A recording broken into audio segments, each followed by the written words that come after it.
ಎಲ್ಲರಿಗೂ ಮತ್ತೊಮ್ಮೆ inside sir YouTube ಚಾನಲ್ಗೆ ಸ್ವಾಗತ. ನಿನ್ನೆ ನಡೆದಂಥ ಲಕ್ನೋ ಸೂಪರ್ ಜೈಂಟ್ಸ್ ಮತ್ತು ನಮ್ಮ ರಾಯಲ್ ಚಾಲೆಂಜರ್ಸ್ ಬೆಂಗಳೂರು ಮ್ಯಾಚಲ್ಲಿ ನಮ್ಮ RCB 5 ವಿಕೆಟ್ಗಳ ಭರ್ಜರಿ ಜಯ ಸಾಧಿಸುತ್ತೆ. ಟಾಸ್ ಸೋತು ಬ್ಯಾಟಿಂಗ್ ಮಾಡಿದಂತಹ ಲಕ್ನೋ ಸೂಪರ್ ಜೈಂಟ್ಸ್ ಇನಿಷಿಯಲಿ ಆ ಥರ ಸ್ಟಾರ್ಟ್ ಸಿಗೋದಿಲ್ಲ. ಮಾರ್ಕ್ರಮ್ ಅವರು ಔಟ್ ಆಗ್ತಾರೆ, ಪವರ್ ಪ್ಲೇಯಲ್ಲಿ ಆ ಥರ ಸ್ಟಾರ್ಟ್ ಸಿಗೋದಿಲ್ಲ ಅಂತಲೇ ಹೇಳ್ಬೋದು. ಇನ್ನು ಅವ್ರ ಕಡೆ ಮಿಚ್ ಮಾರ್ಷ್ ಅವರು 40 ರನ್ ಮಾಡ್ತಾರೆ 32 ಬಾಲಲ್ಲಿ. ಮತ್ತು ಫಿನಿಶಿಂಗ್ ಅಂತ ಬಂದರೆ ಮುಕುಲ್ ಚೌಧರಿ ಅವರು ಚೆನ್ನಾಗಿ ಆಡ್ತಾರೆ, 39 ರನ್ಸ್ ಮಾಡ್ತಾರೆ 28 ಬಾಲ್ಸಲ್ಲಿ. ಇನ್ನು ನಮ್ಮ RCB ಬೌಲಿಂಗ್ ಅಂತೂ ಹೇಳೋದೇ ಬೇಡ, ಎಕ್ಸೆಪ್ಷನಲ್ ಪರ್ಫಾರ್ಮೆನ್ಸ್ ಕೊಡ್ತಾರೆ ಅಂತಲೇ ಹೇಳ್ಬೋದು. ಆ್ಯಸಲ್ ವುಡ್ ಅವರಾಗಲಿ, ಭುವಿ ಅವರಾಗಲಿ, ರಸಿಕ್ ಸಲಾಮ್ ದರ್ ಅವರು ವ್ಯಾಲ್ಯೂ ಅಡಿಷನ್ ತೊಗೊಂಬಂದಿದ್ದಾರೆ ಟೀಮ್ಗೆ ಅಂತಲೇ ಹೇಳ್ಬೋದು. ನಾವು ಗೊತ್ತಿರೋ ಪ್ರಕಾರನೇ ನಾವು ಯಶ್ದಯಾಳ್ ಅವ್ರನ್ನ ಮಿಸ್ ಆಗ್ತಿದ್ವಿ, ಸೊ ಅವರ ಜಾಗನ ಇವರು ಫಿಲ್ ಮಾಡ್ತಿದ್ದಾರೆ ಅಂತಲೇ ಹೇಳ್ಬೋದು. ನಿನ್ನೆ ಆ್ಯಸಲ್ ವುಡ್ ಅವರು 4 overs ಮಾಡಿ 20 ರನ್ಸ್ ಕೊಟ್ಟು ಕೇವಲ 5 ರನ್ಸ್ ಪರ್ ಓವರ್ ಎಕಾನಮಿಯಲ್ಲಿ ಒಳ್ಳೆ ಬೌಲಿಂಗ್ ಮಾಡಿ 1 ವಿಕೆಟ್ ಪಡ್ಕೊಂಡಿದ್ರೆ, ಈ ಕಡೆ ರಸಿಕ್ ಸಲಾಮ್ ದರ್ ಅವರು 4 overs ಮಾಡಿ 24 ರನ್ಸ್ ಕೊಟ್ಟು 4 ವಿಕೆಟ್ಸ್ ತಗೊತಾರೆ ಅಂತಲೇ ಹೇಳ್ಬೋದು. ಇನ್ನು ಅದೇ ರೀತಿ ಕೃಣಾಲ್ ಪಾಂಡ್ಯ ಅವರು 2 ವಿಕೆಟ್ಸ್ ಪಡ್ಕೊಂಡಿರ್ತಾರೆ. ಇನ್ನು ನಮ್ಮ ಸ್ವಿಂಗ್ ಕಿಂಗ್ ಭುವನೇಶ್ವರ್ ಕುಮಾರ್ ಅವರು ಕೂಡ 3 ವಿಕೆಟ್ ಪಡ್ಕೊತಾರೆ. ಇನ್ನು ಈ 146 ರನ್ಸ್ನ ಚೇಸ್ ಮಾಡಲು ಹೋದಂಥ ನಮ್ಮ RCB 15.1 ಓವರ್ಸ್ಗೆ ಸಕ್ಸಸ್ಫುಲಿ ಚೇಸ್ ಮಾಡುತ್ತೆ ಅಂತಲೇ ಹೇಳ್ಬೋದು. ಅದರಲ್ಲಿ ಮೇಜರ್ ಕಾಂಟ್ರಿಬ್ಯೂಷನ್ ಅಂತ ಬಂದರೆ ಆ್ಯಸ್ ಯೂಶುವಲ್ ಕಿಂಗ್ ಕೊಹ್ಲಿ ಅವರು ಪವರ್ ಪ್ಲೇಯಲ್ಲಿ ಒಳ್ಳೆ ಸ್ಟಾರ್ಟ್ ಕೊಡ್ತಾರೆ. ಸಾಲ್ಟ್ ಅವ್ರನ್ನ ಬೇಗ ಕಳ್ಕೊಂಡ್ರು ನಾವು ಕಿಂಗ್ ಕಡೆಯಿಂದ ಒಳ್ಳೆ ಎಕ್ಸೆಪ್ಷನಲ್ ಲಾಕ್ ಬರುತ್ತೆ ಅಂತಲೇ ಹೇಳ್ಬೋದು. 49 ರನ್ಸ್ ಮಾಡ್ತಾರೆ 34 ಬಾಲ್ಸಲ್ಲಿ. ಇನ್ನು ಮಿಡ್ಲ್ ಆರ್ಡ್ರಲ್ಲಿ ನಮ್ಮ ರಜತ್ ಪಟಿದಾರ್ ಅವರು, ಯಾವಾಗ ಅವಿಶ್ ಖಾನ್ ಅವರು ಬಂದು ಒಳ್ಳೆ ಸ್ಲೋರ್ ಒನ್ಸ್ ಹಾಕಿ ಮ್ಯಾಚ್ನ ಆ ಕಡೆ ತಗೊಂಡು ಹೋಗೋ ಟೈಮಲ್ಲಿ ಬಂದು 2 ಸಿಕ್ಸ್ ಹೊಡೆದು ಶಮಿ ಅವ್ರಿಗೆ ಗೇಮ್ನೇ ಚೇಂಜ್ ಮಾಡಿಬಿಡ್ತಾರೆ ಅಂತಲೇ ಹೇಳ್ಬೋದು. ಅವರು ಕೂಡ 27 ರನ್ಸ್ ಮಾಡ್ತಾರೆ 13 ಬಾಲ್ಸಲ್ಲಿ. ಇನ್ನು ಜಿತೇಶ್ ಶರ್ಮಾ ಅವರು ಡೀಸೆಂಟಾಗಿ ಒಂದು ಕ್ಯಾಮಿಯೋ ಆಡ್ತಾರೆ ಅಂತಲೇ ಹೇಳ್ಬೋದು. ಅವರು 23 ರನ್ಸ್ ಮಾಡ್ತಾರೆ. ಮತ್ತು ನಮ್ಮ ಫಿನಿಷರ್ಸ್ ಆದಂತಹ ಟಿಮ್ ಡೇವಿಡ್ ಮತ್ತು ರೊಮಾರಿಯೋ ಶೆಫರ್ಡ್ ಅವರು ಇಬ್ಬರು 8 ಬಾಲ್ಗೆ 14 ರನ್ ಮತ್ತು 8 ಬಾಲ್ಗೆ 14 ರನ್ ಇಬ್ಬರು ಸೇಮ್ ಈಕ್ವಲಿ ರನ್ಸ್ ಮಾಡ್ತಾ ಮ್ಯಾಚ್ ವಿನ್ ಮಾಡಿಸ್ತಾರೆ ಅಂತಲೇ ಹೇಳ್ಬೋದು. ನಿನ್ನೆ ನಾವು ನೋಡ್ತಾ ಇರ್ಬೋದು ಲಕ್ನೋ ಸೂಪರ್ ಜೈಂಟ್ಸ್ನ ಎವ್ರಿ ಗೇಮ್ ಅಂದರೆ ಎವ್ರಿ ಗೇಮ್ LSGನೇ ಆಗ್ತಿದೆ, ಅಂದರೆ ಲೋ ಸ್ಕೋರಿಂಗ್ ಗೇಮೇ ಆಗ್ತಿದೆ ಅಂತಲೇ ಹೇಳ್ಬೋದು. ಇನ್ನು ನಮ್ಮ ಕಿಂಗ್ ಕೊಹ್ಲಿ ಅವರ ತಲೆ ಮೇಲೆ ಬಂದಿದೆ ಆರೆಂಜ್ ಕಪ್ ಅನ್ನೋ ಕಿರೀಟ ಅಂತಲೇ ಹೇಳ್ಬೋದು.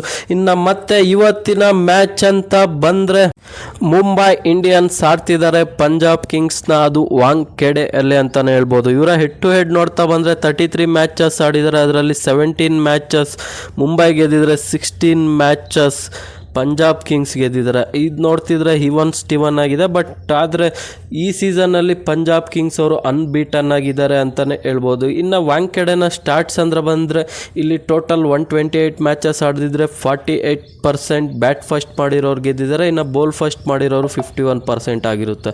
ಇಲ್ಲಿ ಫಸ್ಟ್ ಇನ್ನಿಂಗ್ ಅವರೇಜ್ ಸ್ಕೋರ್ ಅಂತ ಬಂದರೆ 171 ಇದೆ. ಇನ್ನು ಸೆಕೆಂಡ್ ಇನ್ನಿಂಗ್ ಅವರೇಜ್ ಸ್ಕೋರ್ 160 ಇದೆ. ಸೊ ಇಲ್ಲಿ ಹೈಯೆಸ್ಟ್ ಟೋಟಲ್ ಅಂತ ಬಂದರೆ 240 ಇದೆ, ಅದು ಬೈ RCB. ಪ್ರೀವಿಯಸ್ ಮ್ಯಾಚ್ ನೋಡ್ಬೋದು ಮುಂಬೈ ಅಗೇನ್ಸ್ಟ್ ಅದು RCB ಮಾಡಿರೋದಾಗಿರುತ್ತೆ. ಮತ್ತು ಇನ್ನು ಲೋಯೆಸ್ಟ್ ಟೋಟಲ್ ಅಂತ ಬಂದರೆ 67 for all out by KKR ಆಗಿರುತ್ತೆ. ಇಲ್ಲಿ ಹೈಯೆಸ್ಟ್ ಚೇಸ್ ಅಂತ ಬಂದರೆ 224 ಬೈ MI, ಅದು ಅಗೇನ್ಸ್ಟ್ KKR ಆಗಿರುತ್ತೆ. ಇಲ್ಲಿ ಲೋಯೆಸ್ಟ್ ಡಿಫೆಂಡ್ ಅಂತ ಬಂದರೆ 118 ಬೈ ಸನ್ರೈಸರ್ಸ್ ಹೈದರಾಬಾದ್, ಅದು ಅಗೇನ್ಸ್ಟ್ MI ಆಗಿರುತ್ತೆ ಅಂತಲೇ ಹೇಳ್ಬೋದು. ಇನ್ನು ಈ ಬೋತ್ ಟೀಮ್ನ ಪ್ಲೇಯಿಂಗ್ 11s ಅಂತ ಬಂದರೆ Punjab Kings as usually same winning combination ತಗೊಂಡು ಹೋಗ್ತಾರೆ, ಸೊ ನೋ ಚೇಂಜಸ್ ಇರಲ್ಲ. ಬಟ್ ಆದರೂ ನೆಹಲ್ ವಧೇರಾ ಅವರ ಪ್ಲೇಸಲ್ಲಿ ವಿಷ್ಣು ವಿನೋದ್ ಅಂತ ಒಬ್ಬ ಪ್ಲೇಯರ್ ಇದ್ದಾರೆ ಪಂಜಾಬ್ ಕಿಂಗ್ಸಲ್ಲಿ. ಅವ್ರಿಗೆ ಒಂದು ಚಾನ್ಸ್ ಕೊಟ್ಟರೆ ಚೆನ್ನಾಗಿರುತ್ತೆ. ಯಾಕಂದರೆ ನೆಹಲ್ ವಧೇರಾ ಅವರು ನೋಡ್ಬೋದು ರೀಸೆಂಟಾಗಿ ಪ್ರತಿ ಮ್ಯಾಚ್ ಫೈಲ್ ಆಗ್ತಿದ್ದಾರೆ, ಬಟ್ ಟೀಮ್ ಗೆಲ್ತಿರೋದ್ರಿಂದ ಅದು ಹೈಲೈಟಾಗಿ ಕಾಣಿಸ್ತಿಲ್ಲ. ಸೊ ಆ ಬಾಕ್ಸ್ ಸ್ಟಿಕ್ ಮಾಡಿದ್ರೆ ಚೆನ್ನಾಗಿರುತ್ತೆ ಪಂಜಾಬ್ ಕಿಂಗ್ಸ್ ಅಂತಲೇ ಹೇಳ್ಬೋದು.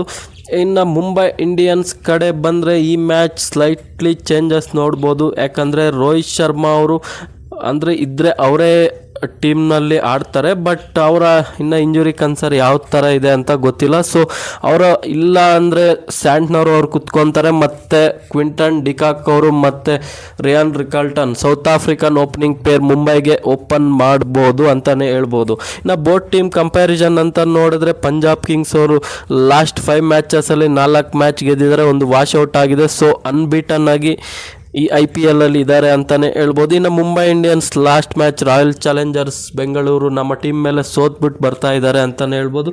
ಆದರೂ ಮುಂಬೈ ಇಂಡಿಯನ್ಸ್ ಅವರ ಈ ಮ್ಯಾಚ್ ಗೆಲ್ಲೋದಕ್ಕೆ ನೋಡ್ತಾರೆ. ಬಟ್ ಬೋತ್ ಟೀಮ್ ಕಂಪ್ಯಾರಿಸನ್ ಅಂತ ನೋಡಿದ್ರೆ ಬ್ಯಾಟಿಂಗಲ್ಲಿ ಎರಡು ಟೀಮು ಸ್ಟ್ರಾಂಗ್ ಇದೆ, ಮತ್ತು ಬೌಲಿಂಗ್ ಅಂತ ಬಂದರು ಎರಡು ಟೀಮು ಸ್ಟ್ರಾಂಗ್ ಇದೆ. ಈ ಕಡೆ ವ್ಯಾಲ್ಯೂ ಅಡೇಷನ್ ತಗೊಂಡ್ಬರ್ತಾರೆ ಮುಂಬೈ ಇಂಡಿಯನ್ಸ್ ಕಡೆ, ಟ್ರೆಂಟ್ ಬೋಲ್ಟ್, ಬುಮ್ರಾ ಅವರು ಆ ಥರ ಒಳ್ಳೆ ಬೌಲಿಂಗ್ ಮಾಡ್ತಾ ಇದ್ರು. ಇನ್ನು ಈ ಸೀಸನ್ನಲ್ಲಿ ಅವ್ರಿಗೆ ಮೊದಲನೇ ವಿಕೆಟ್ ಇನ್ನೂ ಬಂದಿಲ್ಲ. ಮತ್ತು ಅದೇ ರೀತಿ ಈ ಮ್ಯಾಚ್ನ ಪ್ರಿಡಿಕ್ಷನ್ ಅಂತ ಬಂದರೆ ನನಗೆ ಯಾಕೋ ಈ ಮ್ಯಾಚ್ ಮುಂಬೈ ಇಂಡಿಯನ್ಸ್ ಪಂಜಾಬ್ ಕಿಂಗ್ಸ್ನ ವಿನ್ನಿಂಗ್ ಸ್ಟ್ರೀಕ್ನ ಬ್ರೇಕ್ ಮಾಡ್ತಾರೆ ಅನಿಸಿದೆ. ಇಲ್ಲಿವರೆಗೂ ನೋಡಿದಂತೆ ಎಲ್ಲರಿಗೂ ಧನ್ಯವಾದಗಳು. Thank you. ಲೈಕ್ ಮಾಡಿ, ಶೇರ್ ಮಾಡಿ, ಸಬ್ಸ್ಕ್ರೈಬ್ ಮಾಡೋದನ್ನು ಮರಿಬೇಡಿ.